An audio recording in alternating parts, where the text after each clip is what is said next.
Steve Smith, Ricky Ponting আর মাঝখানে এক তরুণ বাংলাদেশি। 24 জানুয়ারি রিশাদ হোসেন ফেসবুকে লিখেছিলেন, মৌসুমের শেষ, পুরো যাত্রায় স্মৃতির ভান্ডার সমৃদ্ধ হয়েছে।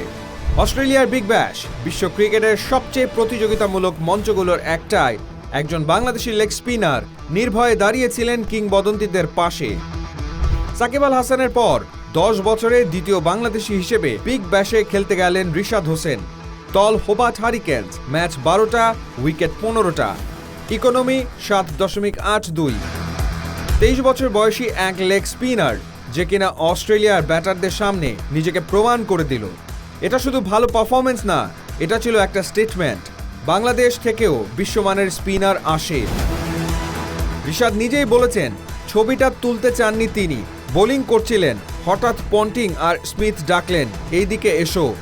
রিশাদ বলেছেন, ওরা এত বড় ক্রিকেটার হয়েও এত বিনয়ী, কাউকে ছোট বড় দেখে না। একজন তরুণ বাংলাদেশির জন্য এই অভিজ্ঞতা শুধু ক্রিকেট শেখা না, এটা ছিল মানসিকতার শিক্ষা। বিশ্ব ক্রিকেট কিভাবে চলে তা সামনে থেকে দেখা। রিশাদ যখন অস্ট্রেলিয়ায় উইকেট নিচ্ছেন, ঠিক তখন বাংলাদেশ ক্রিকেটে চলছে ঝড়। বিপিএল বয়কট, টি-20 বিশ্বকাপ নিয়ে অনিশ্চয়তা, শেষ মুহূর্তে নিরাপত্তা ইস্যু, আর তারপর বাংলাদেশের বিশ্বকাপ না খেলার সিদ্ধান্ত। রিশাদ তখনও অস্ট্রেলিয়ায়, ফোকাস একটাই, পারফরম্যান্স। তিনি জানতেন না দেশে ফিরলে আর বিশ্বকাপ থাকবে না।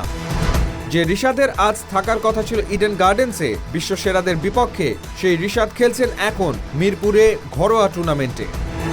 অদম্য বাংলাদেশ টি-20 cup, 4 over 21 run 3 wicket, form একই কিন্তু মঞ্চ বদলে গেছে।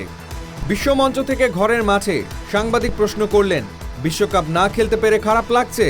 রিশাদ উল্টো প্রশ্ন করলেন, আপনাদের করছে না? উত্তর এলো হ্যাঁ। রিশাদ বললেন শুধু দুটো শব্দ, আমারও সেম। এই দুই শব্দে আছে একজন ক্রিকেটারের সব কষ্ট, সব হতাশা, সব অপূর্ণতা। ক্যারিয়ারের সেরা ফর্মে থেকেও বিশ্বকাপে দেশের জার্সি গায়ে নামতে না পারার যন্ত্রণা। এই বিশ্বকাপটা হতে পারত রিশাদের ক্যারিয়ারের টার্নিং পয়েন্ট। বিগ ব্যাশের পর বিশ্বকাপ মানে সরাসরি গ্লোবাল স্টেজে, কিন্তু এখন সে দরজাটা বন্ধ, কমপক্ষে এই বছরে। কারণ ক্রিকেটে শুধু ফর্মই যথেষ্ট না, রাজনীতি, বোর্ড, সিদ্ধান্ত সবকিছুই খেলাকে নিয়ন্ত্রণ করে। রিশাদ আজও উইকেট নিচ্ছেন, কিন্তু এই বছর বিশ্বকাপে যে উইকেটটা সবচেয়ে বেশি পড়েছে ওটা বাংলাদেশের স্বপ্নের।